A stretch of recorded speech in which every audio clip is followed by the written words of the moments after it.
저는 성경 공독 시간입니다. 오늘 우리에게 주신 하나님의 말씀은 창세기 50장 15절에서 21절 말씀입니다. 창세기 50장 15절에서 21절 말씀입니다. 일어나서 하나님의 말씀을 듣겠습니다. 말씀 공독 후에 제가 이는 하나님의 말씀입니다 라고 선포하면 여러분은 하나님을 찬송합니다 라고 응답하시겠습니다. 창세기 50장 15절에서 21절 말씀입니다. 요셉의 형제들이 그들의 아버지가 죽었음을 보고 말하되 요셉이 혹시 우리를 미워하여 우리가 그에게 행한 모든 악을 다 갚지나 아니할까 하고 요셉에게 말을 전하여 이르되 당신의 아버지가 돌아가시기 전에 명령하여 이르시기를 너희는 이같이 요셉에게 이르라 내 형들이 내게 악을 행하였을지라도 이제 바라건대 그들의 허물과 죄를 용서하라 하셨나니 당신 아버지의 하나님의 종들이 우리 죄를 이제 사하소서 하며 요셉이 그들이 그에게 하는 말을 들을 때 울었더라. 그의 형들이 또 친히 와서 요셉의 앞에 엎드려 이르되 우리는 당신의 종들이니이다. 요셉이 그들에게 이르되 두려워하지 마소서. 내가 하나님을 대신하리이까. 당신들은 나를 하하려 하였으나 하나님은 그것을 선으로 바꾸사 오늘과 같이 많은 백성의 생명을 구원하게 하시려 하셨나니 당신들은 두려워하지 마소서. 내가 당신들과 당신들의 자녀를 기르리이다 하고 그들을 간곡한 말로 위로하였더라. 이는 하나님의 말씀입니다. 하나님의 말씀입니다. 자리에 앉으시겠습니다.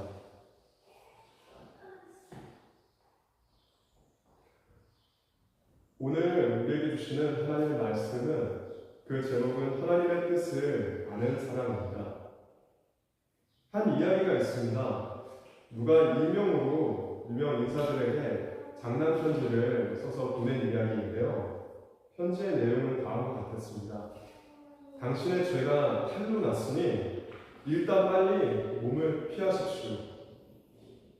그랬더니 훌륭한 사람으로 인정받고 있었던 변호사, 의사, 기업가, 정치인들 모두 유망한 사람들이 황급히 그 자리를 피해서 도망갔다고 합니다.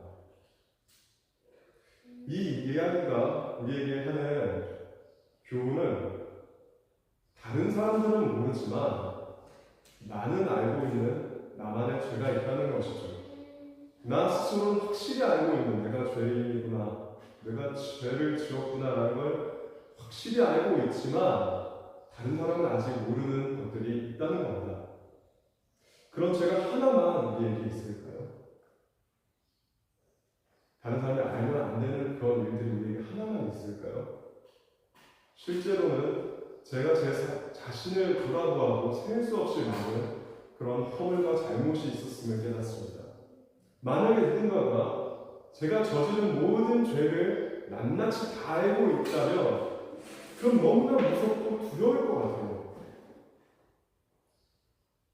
우리는 왜 이런 죄 가운데서 잊어버리지 않고 기억하는 걸까요? 잊어버리기라도 한다면 마음이라도 편할 텐데 말입니다. 이렇게 오늘 자신들이 저지른 죄악이 잊혀지지 않아서 오랜 기간 동안 괴로워하는 사람들이 성경에 나옵니다. 그것은 바로 요셉의 형제들입니다. 그들은 동생 요셉을 애굽의 종으로 팔아버렸죠. 그들은 무엇을 두려워했는지, 그리고 피해자였던 요셉은 그 형들을 어떻게 용서했는지, 그리고 그 요셉처럼 자기의 인생 가운데서 하나님의 뜻을 발견한 사람은 어떻게 살아야 되는지를 오늘 말씀을 통해서 나누도록 하겠습니다. 창세기 50장 15절에서 17절 말씀을 제가 읽어드리겠습니다.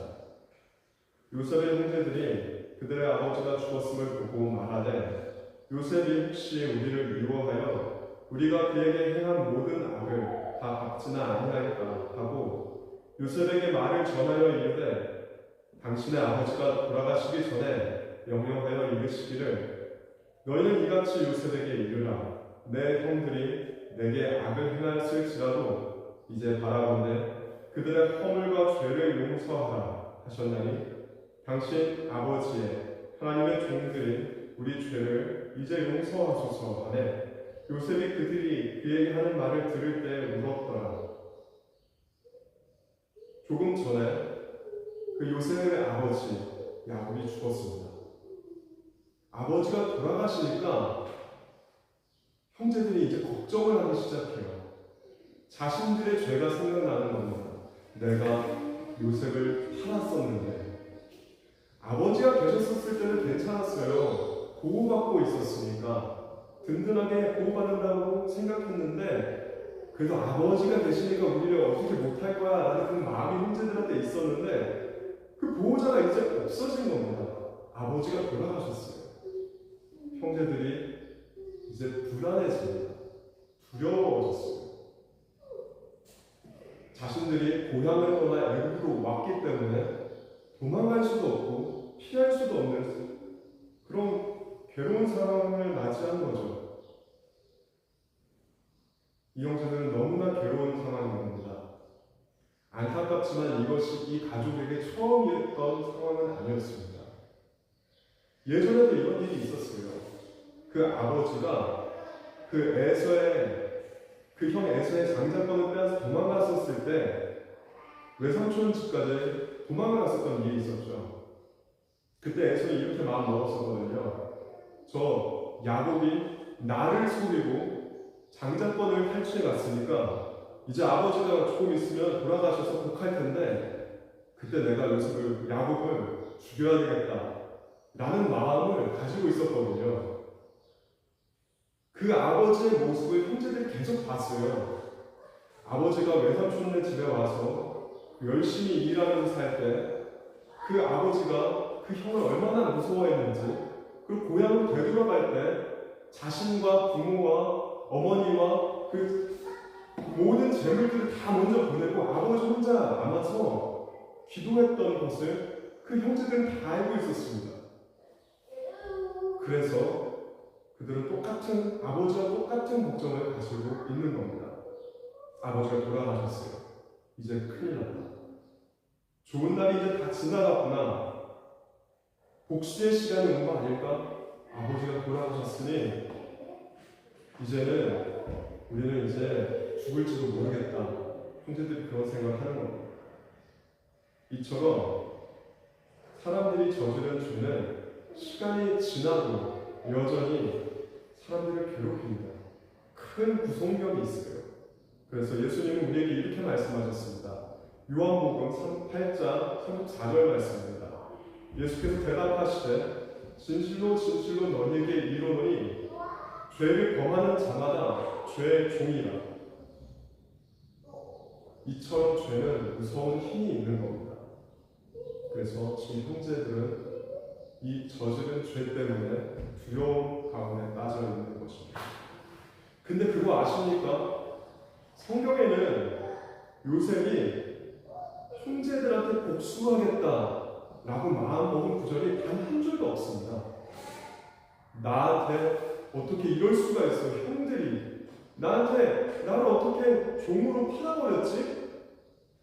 내가 힘을 키우고 잘 되면 복수하겠어 라고 말한 구절이 한 군데도 없어요. 그렇지만 죄를 지은 형들은 그 순간부터 자유롭지 못하고 제 가운데 되어 있었습니다. 꽤 오랜 시간이었습니다. 성경학자들은 요셉이 팔려간 그때가 16살에서 17살이라고 계산하고 아버지가 돌아가셨을 때가 요셉의 나이 56세에서 57세 정도라고 계산을 합니다. 약 40년의 기간입니다. 그 중간에 애굽 땅에서 형들이 요셉을 만나서 용서를 받았지만 그들 안에 있던 두려움과 그 죄악으로 인한 불안감은 해결되지 않았습니다. 평안히 잘 지내고 있는 것처럼 보였습니다. 그런데 그것은 위장된 평화였던 겁니다. 그것을 우리 안에 그냥 그렇게 믿으려고 했던 거예요. 그러나 그것은 그들 마음속에 있었던 죄와 불안감은 없어진 것이 아니었습니다. 이들의 삶을 봤을 때 무슨 일이 생겼을 때마다 내가 죄를 지어서 그런가 봐 라는 마음이 늘 떠오르고 그래서 살아도 항상 불안하고 그랬던 겁니다. 아버지가 돌아가셨습니다. 이제 맨몸으로 요셉의 모든 화를 이제 받아들여야 되는 상황이라고 생각했습니다. 얼마나 무서웠는지 그 형제들이 차마 가서 말을 하지 못하고 사람을 보냈습니다. 이렇게 아버지가 명령하셨다라고 요셉한테 이야기하는 거죠. 형들의 죄와 허물을 용서하라. 근데 오늘 본문 말씀 그 바로 전에 무슨 말씀이 있었는지 아십니까? 야곱의 유언이었습니다. 첫째와 마지막까지 유언을 했을 때 한 사람 한 사람 모두에게 유언을 하셨을 때 이것을 볼 때 우리는 알 수 있습니다. 야곱은 유언하기에 충분한 시간을 가지고 있었다는 것입니다. 근데 이때는 요셉한테 이런 말을 하지 않았습니다. 형들이 죄를 지었지만 용서해라 라는 말을 하지 않았습니다. 그 말은 형제들이 너무나 두려워서 아버지 넌 잘 모르지만 요셉아 너는 못 들었을 수도 있지만 아버지가 우리한테 늘 이렇게 말씀하셨어 라고 살기 위해서 요셉한테 이렇게 이야기한 것 같습니다. 어쩔 수 없이 지어낸 말이었던 것 같아요. 사랑하는 여러분, 우리에게 죄와 허물이 이런 죄와 허물이 있습니까? 잊어버리고 싶고 정말 나를 좀 그만 좀 괴롭혔으면 하는 그러한 죄악이 있습니까?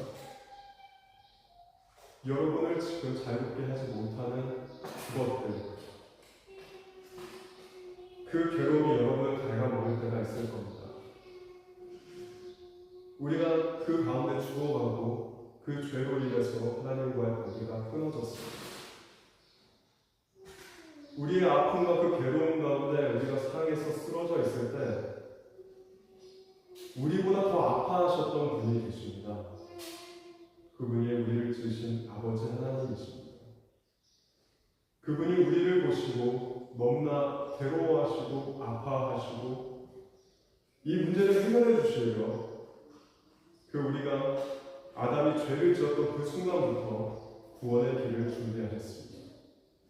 그래서 우리에게 영원한 구원의 길이 열렸는데 그것이 바로 우리의 구세주 예수 그리스도이십니다.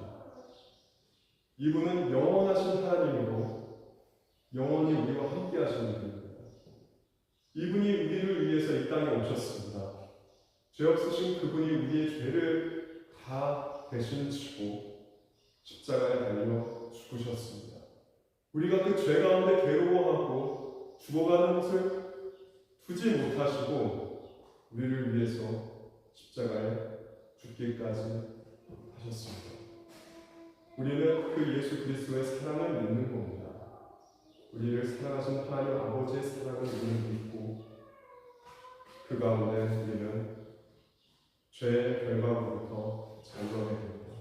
이 예수 그리스도를 믿으시기 바랍니다. 이 예수 그리스도를 믿으면 진리가 너희를 자유하게 된다 하셨던 말씀처럼 이 예수 그리스도란 진리가 바로 저와 여러분을 자유롭게 그리고 그 아픔 가운데서 영원히 해방해 주실 것입니다. 이 믿음이 없이는 늘 괴롭고 아플 수밖에 없습니다. 지금 요셉의 형제들이 이와 같은 상황인 겁니다. 여러분, 예수 그리스도를 믿고 예수 그리스도께 돌아오시기 바랍니다. 그분이 지금 여러분을 찾고 기다리십니다. 지금 형제들이 요셉에게 이야기했어요. 아버지가 이렇게 이야기하셨다. 형제들을 용서해라. 근데 요셉은 어떻게 반응했느냐? 성경에는 울었다라고 표현이 되어 있습니다. 왜 울었을까요? 요셉이 그 이야기를 듣고 울었습니다. 왜 울었을까요? 드디어 복수할 기회가 왔는데 형들이 이렇게 얘기하니까 마음이 약해져서 우는 것일까요? 아닙니다. 아니면 아버지의 이름으로 형제들이 거짓말을 했다는 것을 알았기 때문일까요? 그것도 아닙니다. 답은 그 뒤에 이어지는 요셉의 행동에서 찾을 수 있습니다. 창세기 50장 18절에서 21절 말씀을 같이 한번 읽겠습니다. 시작. 그의 형들이 또 친히 와서 요셉의 앞에 엎드려 이르되 우리는 당신의 종들이니이다. 요셉이 그들에게 이르되 두려워하지 마소서. 내가 하나님 되신 자리이다. 당신들은 나를 해하려 하였으나 하나님은 그것을 선으로 바꾸사 오늘과 같이 많은 백성의 생명을 구원하게 하시려 하셨나니 당신들은 두려워하지 마소서. 내가 당신들과 당신들의 자녀를 기르리이다 하고 그들을 강력한 날로 위로하였더라. 아멘. 요셉이 울었다는 말을 형제들이 듣고 이제 아직도 우리에게 소망이 있구나, 우리에게 아직 희망이 있구나 라고 생각했는지 이제 직접 찾아와서 용기가 생기고 직접 찾아와서 형제들이 요셉한테 이야기합니다. 우리는 당신의 종들입니다. 우리는 형제라고 불릴 가치가 없습니다. 그냥 종 중에 하나라고 우리를 생각하소서. 지금 이들이 가지고 있는 감정은 엄청난 두려움이었습니다. 얼마나 두려워했는지 요셉이 형제들한테 이렇게 2번이나 얘기합니다. 두려워하지 마소서. 두려워하지 마소서. 그리고 이어지는 이야기는 이와 같습니다. 나는 하나님을 대신할 생각이 없습니다. 여러분을 해칠 생각 또한 없습니다. 실제로 여러분은 나를 해치려고 했습니다. 나를 애굽 땅에 팔았고 나는 그것을 기억합니다. 하지만 하나님은 이 모든 것을 손으로 바꾸셨습니다. 많은 백성의 생명을 구원하시려고 나를 미리 앞서 보내셨습니다. 두려워하지 마세요. 내가 당신들의 자녀를 책임지겠습니다. 그리고 진심으로 간곡하게 이러지 마십시오. 내가 여러분들을 책임질 겁니다. 라고 간곡하게 위로합니다. 실제로 위로를 받아야 되는 사람은 요셉 아닌가요? 그 마음속에 엄청난 트라우마가 남았을 거 아닙니까? 가족들이 나를 팔았고 그리고 나는 노예가 되어서 정말 아무 사람도 모르는 정말 낯선 타국에서 종살이하고 감옥살이하고 그랬던 엄청난 어려움. 요셉이 위로를 받았어야 할 텐데 지금 요셉은 자기 형제들을 위로하는 겁니다. 그리고 진심으로 우리를 용서했다는 것을 우리는 성경을 통해서 알 수 있습니다. 요셉이 울었던 것은 이미 용서했던 그 형제들의 마음에 아직까지 죄책감이 남아있었고 그 형제들이 아직도 괴로워하고 두려워하고 있다는 그것을 깨닫고 너무 슬펐던 겁니다. 이제 다 괜찮은데 왜 지금까지 그것으로 인해서 괴로워하고 있었을까? 라는 것이죠. 그 형제들을 위로하는 겁니다. 괜찮습니다. 저는 괜찮아요.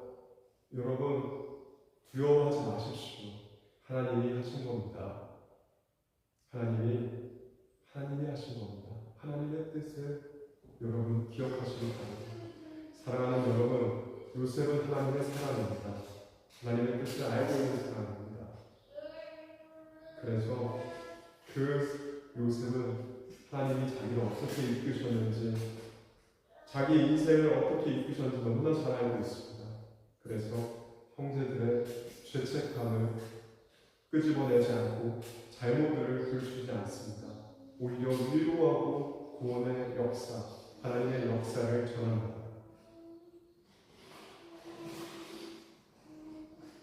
그에게 인생의 굴곡은 하나님의 섭리였을 뿐입니다. 우리도 살아가면서 많은 인생의 굴곡을 만납니다. 아프고 괴롭고 쓰러지는 힘든 삶 가운데 살 수도 있습니다. 아니면 지금 평안할 수도 있습니다. 이 모든 순간 가운데 아버지는 우리와 함께 하십니다. 지금 아픔 가운데 있을지라도 여러분 낙담하지 마십시오. 괴로운 순간에 있을지라도 절망하지 마십시오. 아버지께서 이 모든 순간을 사용하여 선으로 이루어 주시고 저와 여러분을 구원의 길로 이끄시고 그리고 우리를 통해서 하나님의 백성들을 구원의 길로 이끄실 겁니다.